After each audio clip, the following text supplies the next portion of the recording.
First of all একটা কথা বলবো, চাচার হাতটা কোথা থেকে বার করছে? চাচার হাত কোথায় ছিল? দ্বিতীয়ত, চাচা এই লোকটার সাথে এরকম ব্যবহার করা ঠিক নেই। সে একদম এই ব্যবহার করাটা একদমই ঠিক নেই। সে একজন বাহিরের লোক, তাকে সম্মান করার দরকার ছিল। সে জালমুড়ি খাইতে আসছে। আর চাচার ব্যবহারটা কি ছিল দেখছেন? মুরুখ খোঁজে প্রমাণ দিছে, বুঝছেন?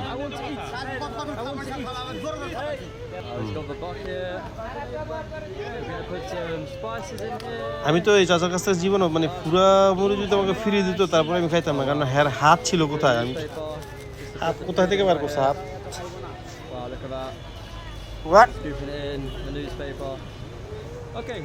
আমার মনে হয় না এই লোকটার মুড়িটা খাবে, আমার মনে হয় না। I don't know why he's getting angry again. He's so angry. Oh, anyway. Okay. There you go. দেখছেন খাই নাই, দিয়ে দিছে। Enjoy.